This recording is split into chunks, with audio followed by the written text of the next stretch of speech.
नमस्कार दोस्तों, आज हम पढ़ने वाले हैं अपने यूजीसी नेट जेआरएफ और यूपीएससी मेंस के पर्सपेक्टिव से एक बेहद इंपॉर्टेंट टॉपिक जिसका नाम है मल्टीकल्चरिज्म। बहुत एक्सटेंसिव टॉपिक है अपने आप में, लेकिन इसे बहुत आसान भाषा में और बच्चों की तरह हम सब पॉइंट्स बनाते हुए पढ़ते चले जाएंगे, जिससे हमारे सारे डाउट्स क्लियर हो जाएंगे और आपके सामने ये जो क्वेश्चंस दिखाई दे रहे हैं इनके भी जवाब आप आखिरी तक दे पाएंगे। तो आइए बिना किसी देरी के इस टॉपिक को पढ़ने की शुरुआत करते हैं। दोस्तों, जैसा कि आप देख पा रहे हैं, मल्टीकल्चरिज्म इंग्लिश में और हिंदी में इसको कहते हैं आप बहुसंस्कृतिवाद। आई होप आपको बहुत अच्छे से दिखाई दे रहा होगा, बहुसंस्कृतिवाद, है ना। सबसे पहले हम पढ़ेंगे, कवर करेंगे इसके इंट्रोडक्शन, बेसिक इंट्रोडक्शन और साथ में कुछ इसके इंपॉर्टेंट फीचर्स के बारे में। देन समाज में इसकी क्या उपयोगिता है इसके बारे में जानेंगे। उसके बाद इसके जो प्रकार हैं, जिसमें आपका थिक एंड थिन मल्टीकल्चरिज्म आता है, प्लूरलिज्म आता है, फिर मल्टीकल्चरिज्म का भेद आता है, उन सभी चीज़ों को हम पढ़ने का प्रयास करेंगे। फिर 3 मॉडल्स के बारे में, then critics and then thinkers के बारे में हम समझेंगे कि इन्होंने क्या पॉलिटिकल फिलॉसफीज अपनी दे रखी हैं इस विषय में। तो आइए बिना किसी देरी के हम स्टार्ट करते हैं इसको जानने का, समझने का। तो आइए सबसे पहले हम इंट्रोडक्शन और इसके बेसिक फीचर्स को जानने के प्रयास करेंगे। इसमें जैसा कि आप देख सकते हैं कि इसका जो फोकस होता है, बहुसंस्कृतिवाद का जो फोकस होता है, वो हमेशा नेशनल इंटीग्रेशन पर होता है, यानी पूरे राष्ट्र को एकीकृत करने का काम इसमें ज़्यादातर देखा जाता है।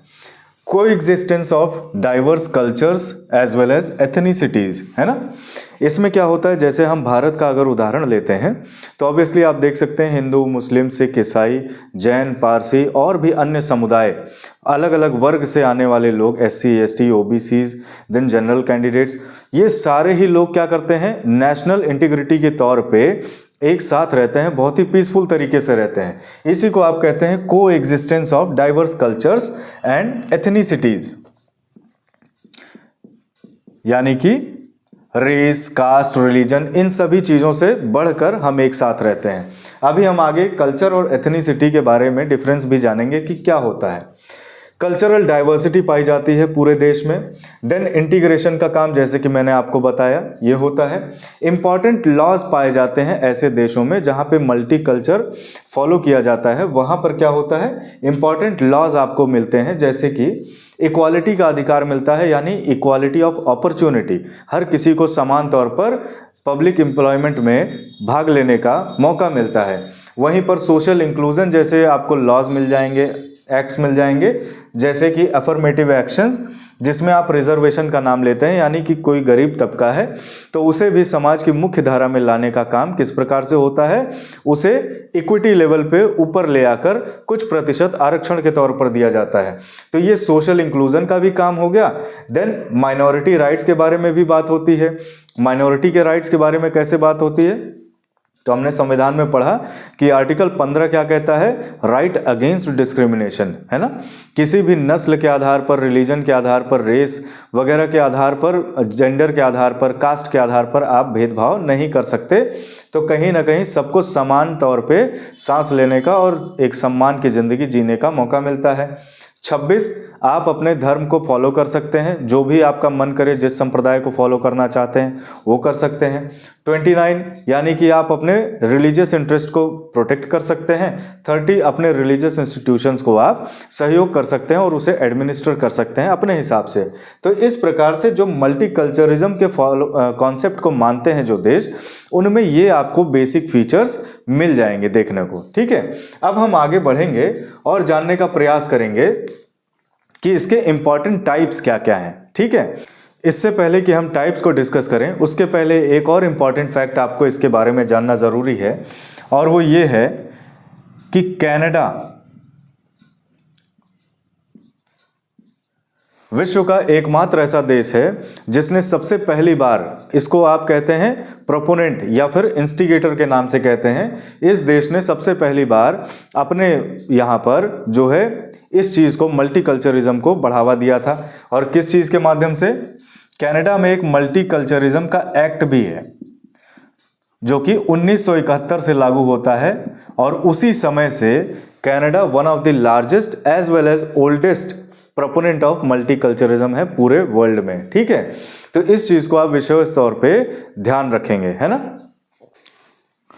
तो आइए दोस्तों, अब हम टाइप्स के बारे में डिस्कस करेंगे, जिसमें आप देख पाएंगे कि 5 प्रकार के इंपॉर्टेंट टाइप्स के बारे में मल्टीकल्चरिज्म के बताया जाता है, ठीक।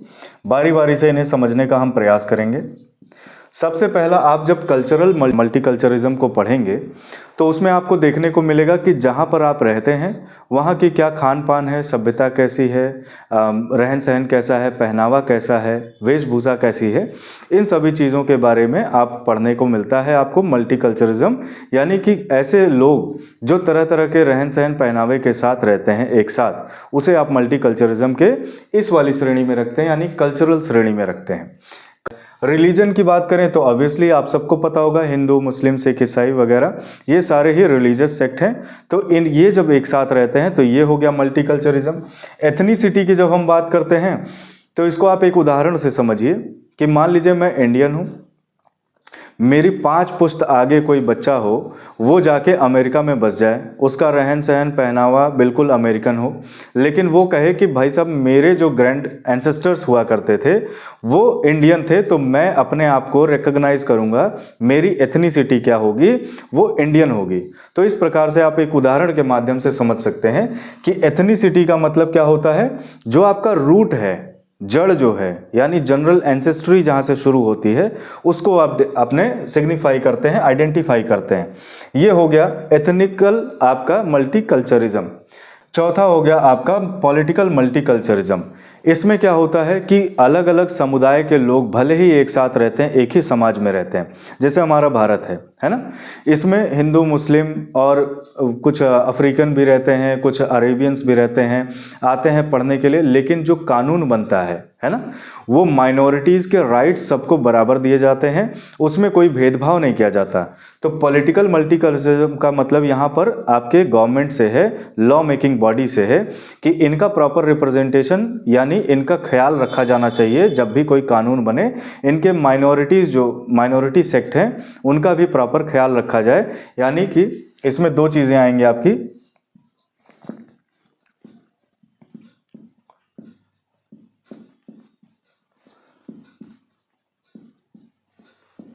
माइनॉरिटी के राइट्स एंड देन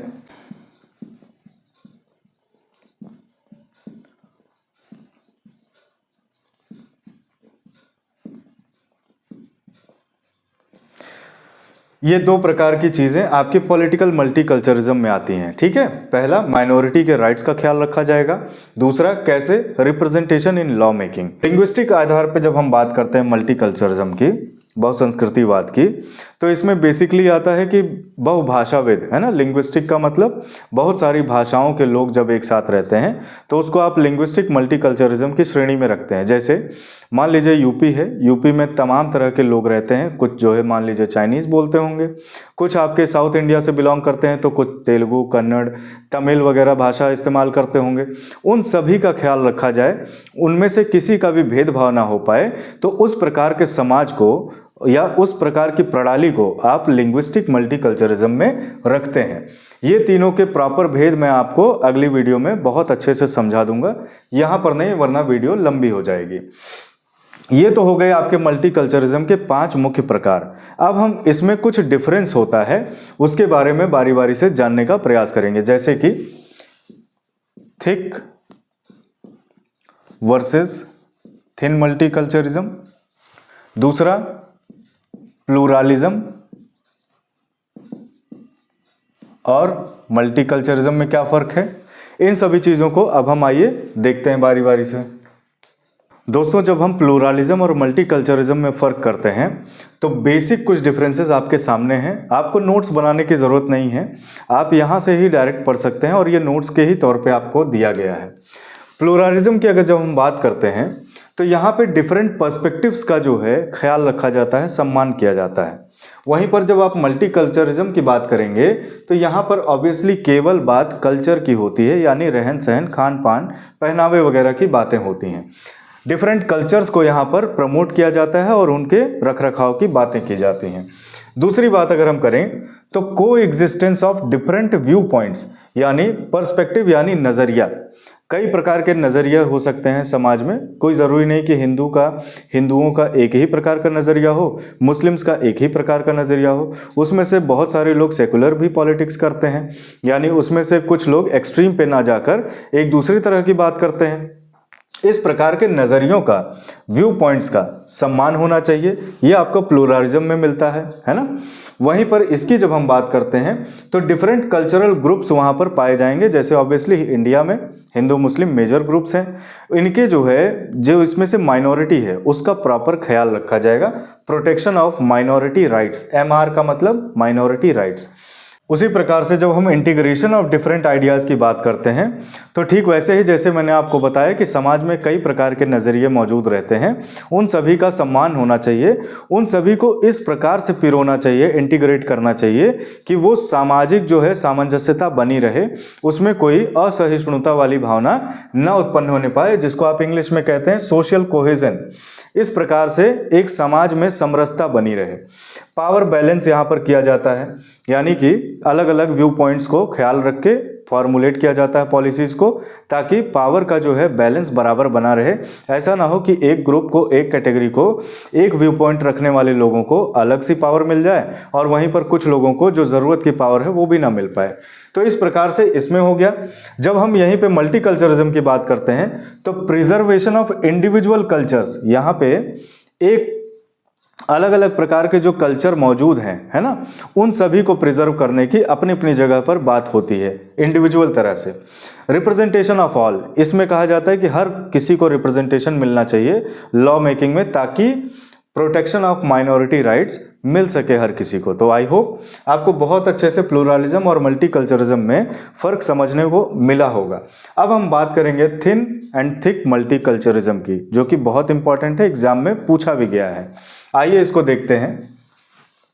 जब हम थिन मल्टीकल्चरिज्म की बात करते हैं तो इसमें जो लिबरल बिलीफ सिस्टम है वो हावी होता है, यानी कि जो आधारभूत संरचना होती है, जो आधारभूत ज़रूरतें होती हैं, आपकी अधिकार होते हैं, उनकी बात होती है, उन पर कोई मतभेद नहीं पाया जाता।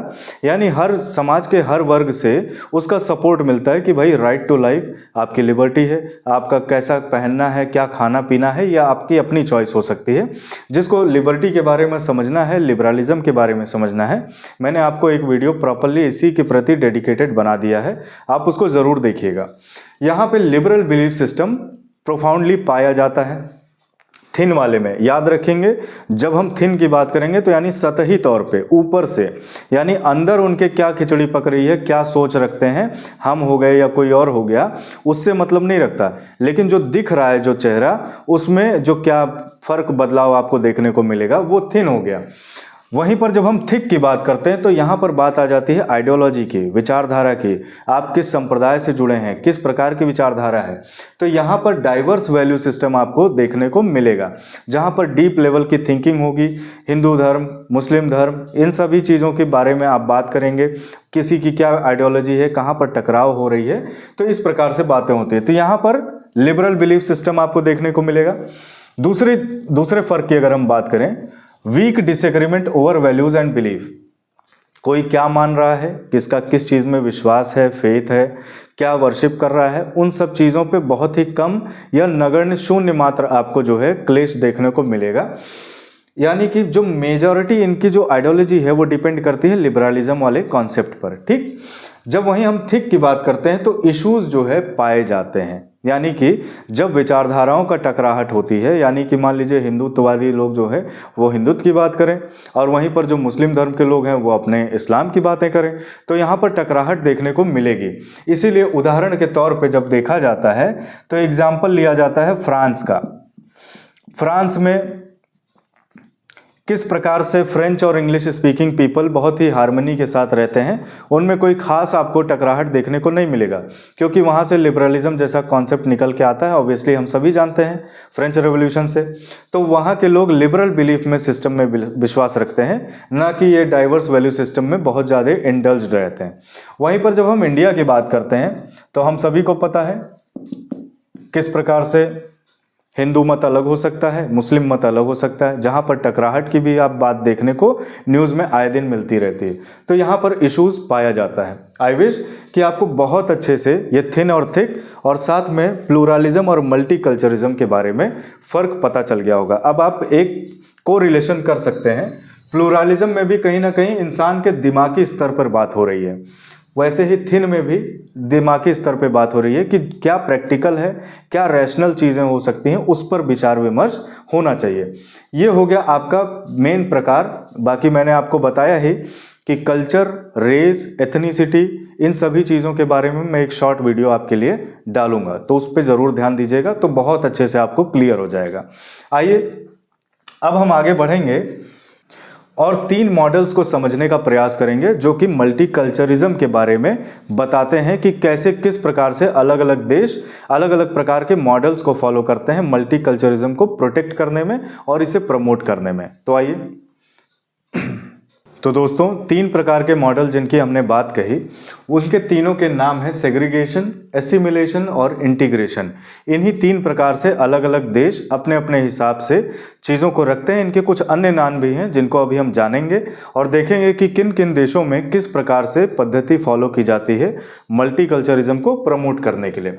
सबसे पहले जब हम सेग्रीगेशन की बात करते हैं तो बेस्ट उदाहरण है साउथ अफ्रीका, है ना। अपार्थाइड रिजाइम में जब आप बात करेंगे 1990 के आसपास तक, तो उसमें आपको देखने को मिलेगा, इसकी खासियत ये होती है कि इसमें कुछ लोग जो होते हैं, कुछ ग्रुप्स ऐसे होते हैं, बन जाते हैं ऑटोमेटिकली, जो उतने वेल ऑफ सिचुएशन में नहीं होते।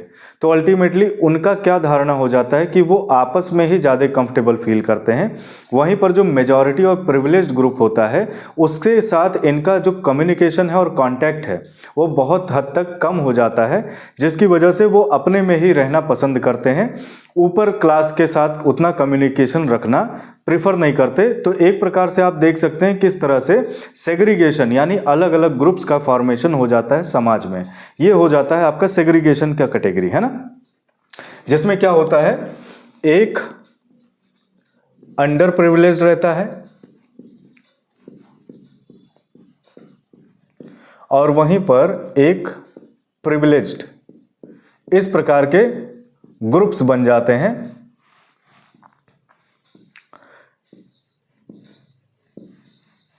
ये हो गया मेजॉरिटी और ये हो गए माइनॉरिटी ग्रुप्स। तो इनमें क्या होता है, उतना कम्युनिकेशन नहीं हो पाता, कम्युनिकेशन गैप हो जाता है, जिसकी वजह से संकुचित भावना रखते हैं कि भाई वो लोग बड़े लोग हैं, तो उनके साथ उतना ज़्यादा तालमेल इनका नहीं बैठता। तो इस प्रकार से अलग अलग इकोनॉमिकल क्लास के लोग एक ही समाज में रहते हैं, अलग अलग रहते हैं।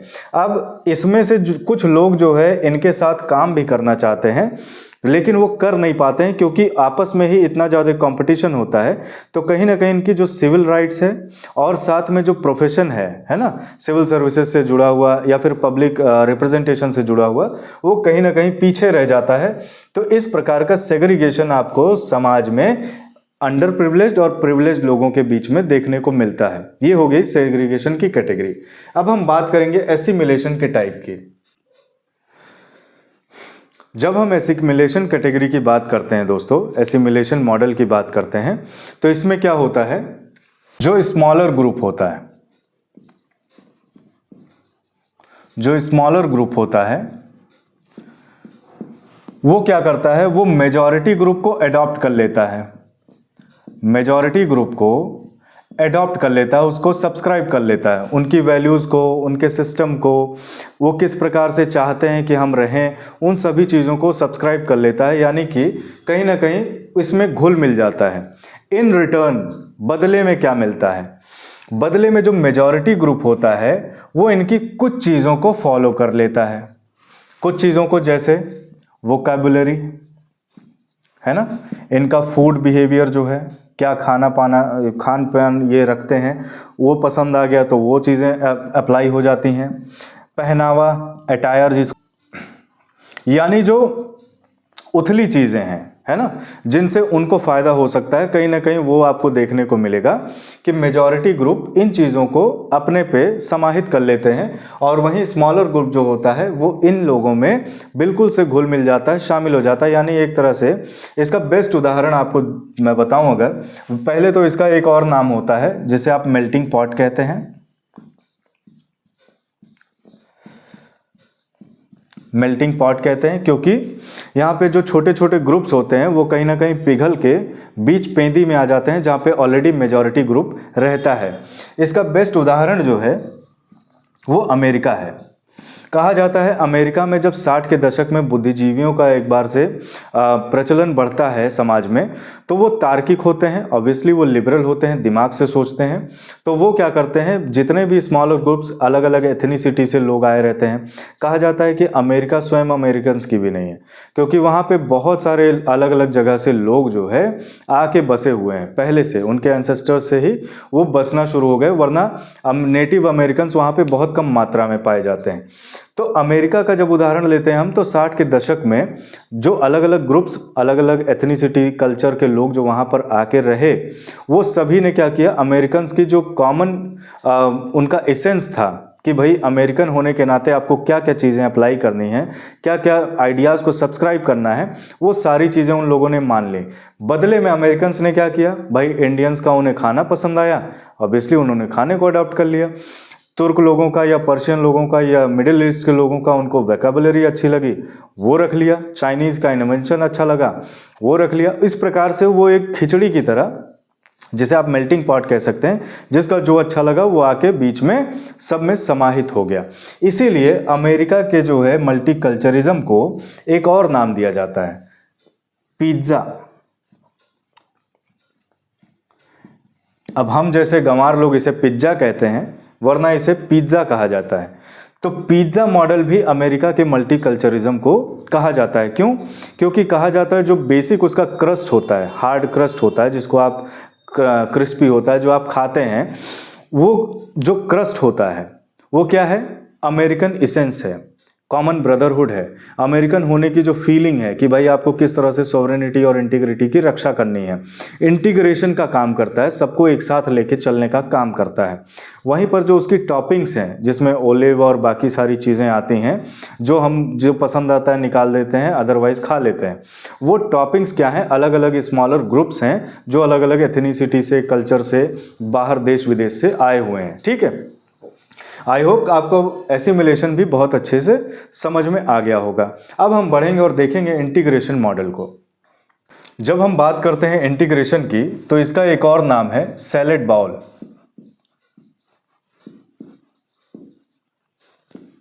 इसे सैलेड बाउल भी कहते हैं क्योंकि अलग अलग डिलीशियस कंपोनेंट्स होते हैं। कहीं पे खीरा मिलेगा आपको, कहीं पे तरबूज मिलेगा, खरबूज मिलेगा, पपीता मिलेगा, जो जिसको पसंद आए कंज्यूम करता है। एक और नाम कहा जाता है इसे कल्चरल मोज़ैक। मोज़ैक टाइल पे बनी हुई डिज़ाइन को कहते हैं कल्चरल मोज़ैक, और ये स्पेशली कनाडा का टर्म है। कनाडा में जो मल्टीकल्चरिज्म, मैंने आपको शुरुआत में ही बताया कि कनाडा प्रोपोनेंट है मल्टीकल्चरिज्म का, वहाँ पर इसे कल्चरल मोज़ैक कहा जाता है। यानी अलग अलग तरह के लोग एक फिक्स ब्लॉक में देखने को आपको मिल जाएंगे। ठीक है, कनाडा ही वो देश है जहाँ पर इंडियंस इतनी बड़ी मात्रा में रहते हैं। आप सभी को पता ही होगा, अभी हाल ही में वो निज्जर वाला हत्याकांड और बाकी सारी चीज़ें आपको न्यूज़ अपडेट मिला ही होगा कि किस तरह से वहाँ पे खालिस्तान की मांगें बहुत तेज उठती हैं। तो कल्चरल मोज़ैक वहाँ पर इसे नाम दिया जाता है। अब इसकी स्पेशलिटी क्या है या इसकी विशेषता क्या है उसको देखते हैं। यहाँ पर क्या होता है, डिफरेंट जो डाइवर्स कल्चर के लोग होते हैं, डाइवर्स कल्चर्स को यहाँ पे रिस्पेक्ट किया जाता है। कब तक? डाइवर्स कल्चर को, एथनिसिटी को, हर चीज़ को रिस्पेक्ट किया जाएगा, उनके व्यूज़ को, उनकी विचारधारा को, सबको रिस्पेक्ट किया जाएगा। कब तक? जब तक वो डेमोक्रेसी के लिए ज़्यादा ना हो जाए, है ना। डेमोक्रेसी में क्या है, हर किसी के समान फ्रीडम ऑफ स्पीच होता है, हर किसी को समान तौर पे अपनी बात को रखने का अधिकार होता है। लेकिन जब ये कल्चरल रिस्पेक्ट जो है, अगर कहीं ऐसा हो जाए कि एक वर्ग अपने आप को बढ़ चढ़ के दिखाने लगे और दूसरा वर्ग वहाँ पर दबने जैसी माहौल हो जाए उसके लिए, तो उस केस में क्या होगा कि वो कहीं ना कहीं लोकतंत्र पे हमला की तरह देखा जाएगा। यानी कि जो सोशल कोहेजन या फिर इंटीग्रेशन वाली भावना है वो वहाँ से धूमिल होती हुई नजर आने लगेगी। उस केस में इसे नकार दिया जाता है। यानी कि आप भाई समरसता के साथ समाज में रहिए, हर किसी को बोलने का अधिकार है, लेकिन डेमोक्रेसी पे और सोशल अलाइनेशन पे कोई खतरा नहीं आना चाहिए। इसके उदाहरण के तौर पे अगर हम देखें तो यूके में आपको उदाहरण मिलेगा, कनाडा तो है ही, यूएसए में भी 1960 के बाद यही सेम चीज़ें चली आ रही हैं। डेमोक्रेसी जहाँ जहाँ भी होगी ये कल्चरल मोज़ाइक आपको देखने को मिलेगा यूएसए। अच्छा, जब हम इंडिया की बात करते हैं तो इंडिया किस कैटेगरी में आता है? हमने इतनी बातें की हिंदू, मुस्लिम और बाकी सारे वर्गों की, तो इंडिया किस कैटेगरी में आता है? तो आपको मैं बता दूं, इंडिया एसिमिलेशन की कैटेगरी में आता है और इंडिया के मल्टीकल्चरिज्म को आप मेल्टिंग पॉट से ही जानते हैं। इंडिया जो है, नोट कर लीजिएगा ये सारी चीज़ें, मैं कोई भी चीज़ बेवजह नहीं पढ़ा रहा हूँ, ये सब एग्जाम में आई हुई चीज़ें हैं। इंडिया का मेल्टिंग पॉट जो है नाम से मल्टीकल्चरिज्म को अपने डिफाइन करता है इंडिया। क्यों? क्योंकि यहाँ पर माइनॉरिटी के राइट्स के प्रोटेक्शन की बात होती है।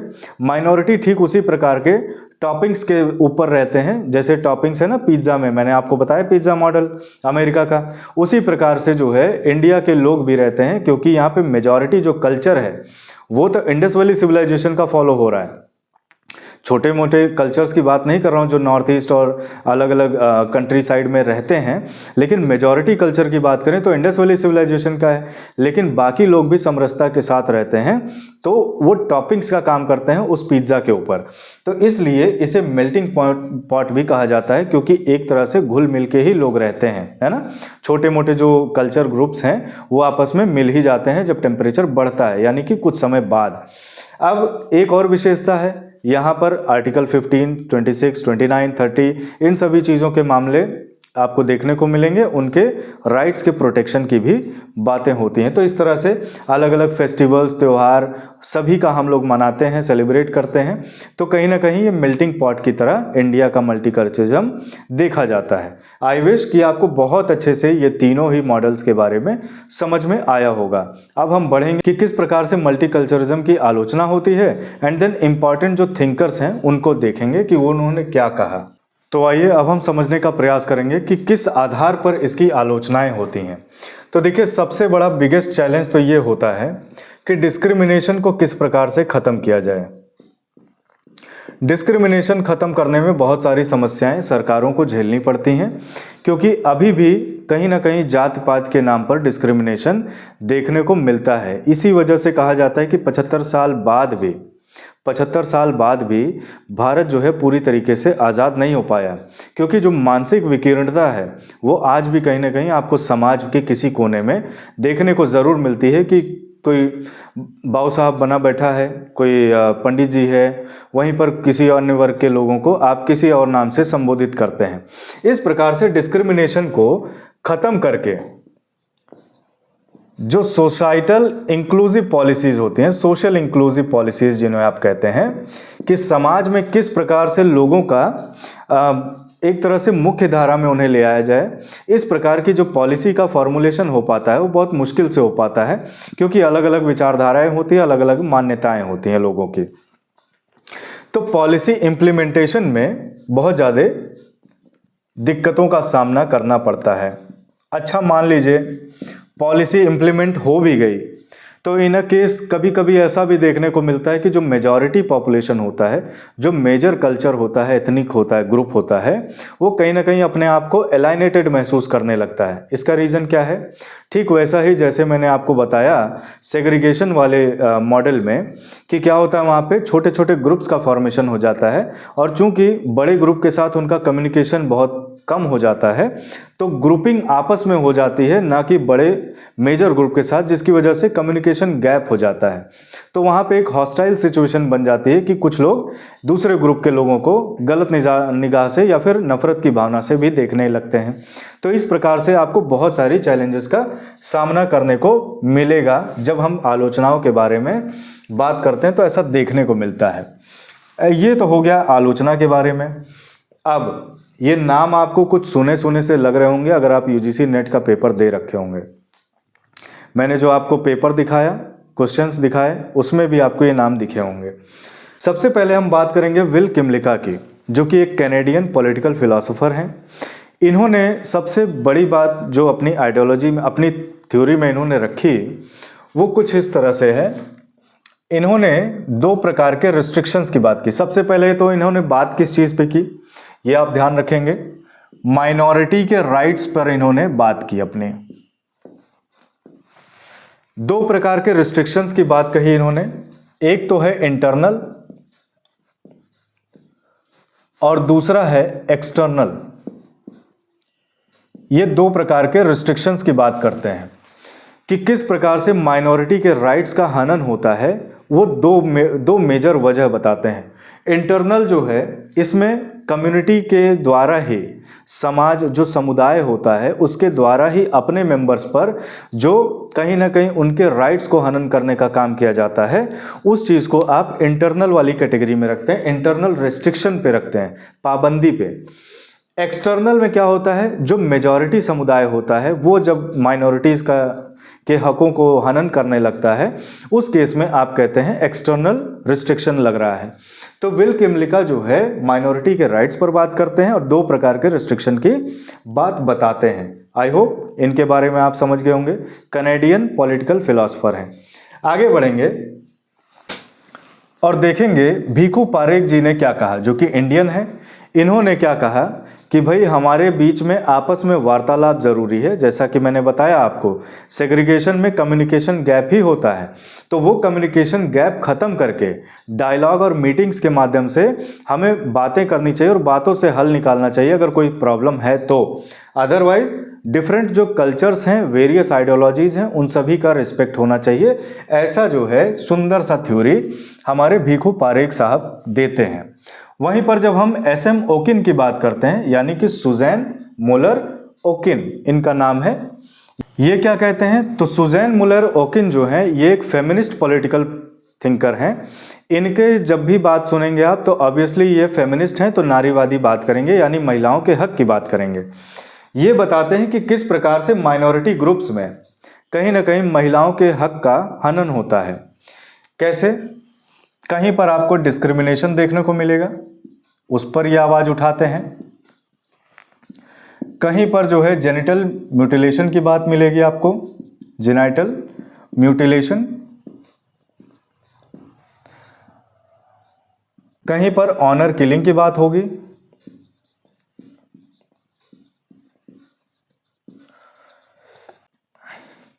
और कहीं पर बात होगी उनके रहन सहन, पहनावे वगैरह की बातें होंगी।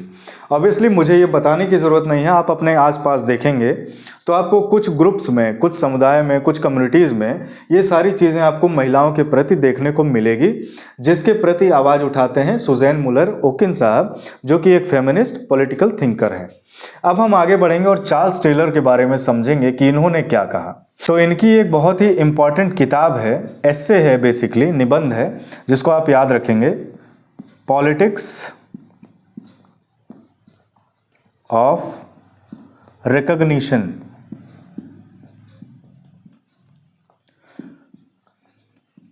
पॉलिटिक्स ऑफ रिकॉग्निशन नाम के अपने निबंध में ये बेसिकली पॉजिटिव एटीट्यूड रखने के लिए मांग करते हैं कि डिफरेंट समुदायों के प्रति जो है पॉजिटिव एटीट्यूड रखना चाहिए, म्यूचुअल रिस्पेक्ट होना चाहिए, बातों के माध्यम से सारे समाधान जो है समस्या का हल निकाला जाना चाहिए। ये कुछ इंपॉर्टेंट थिंकर्स थे जिनके बारे में आपको जानना जरूरी था, जिनकी आइडियोलॉजी को आपको समझना ज़रूरी था। अच्छा, चार्ल्स टेलर के अगर फॉलोअर्स की बात करें तो उसमें भिखू पारेख जी आते हैं, इनको आप याद रखेंगे। भिखू पारेख जी जो हैं ये इनके फॉलोअर्स में आते हैं, यानी इसी प्रकार की पॉजिटिव एटीट्यूड की ही बात, सुंदर सी फिलॉसफी भिखू पारेख जी भी कहते हैं। एक टर्म आपको और समझना ज़रूरी है जो हो सकता है आपसे एग्जाम में पूछ लिया जाए, मेटिक्स। तो मेटिक्स क्या होते हैं? मेटिक्स दरअसल मेटियोकस नाम के ग्रीक लेटर से लिया गया शब्द है, जिसका मतलब होता है रेसिडेंट इमिग्रेंट। Resident immigrants.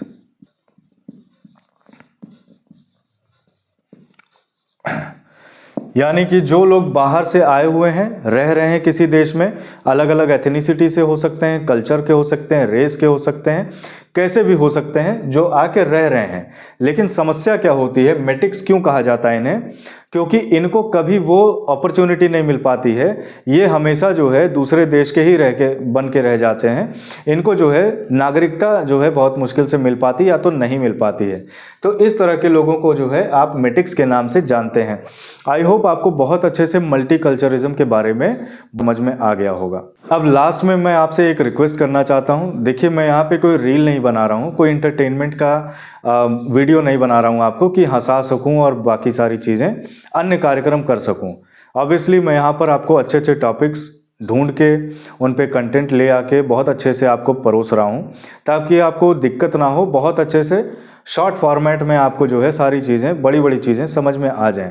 तो अगर आपको पसंद आता है मेरा ये स्टाइल टीचिंग का, अगर समझ में आता है, तो ऑब्वियसली मुझे सपोर्ट करिए सब्सक्राइब के माध्यम से, अच्छे अच्छे कमेंट्स भी करिए, लाइक करिए वीडियो को, और साथ में जो पढ़ने वाले बच्चे हैं उन तक ज़रूर इस वीडियो को पहुँचाइए।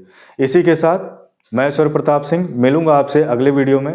तब तक के लिए नमस्कार, जय हिंद, वंदे मातरम।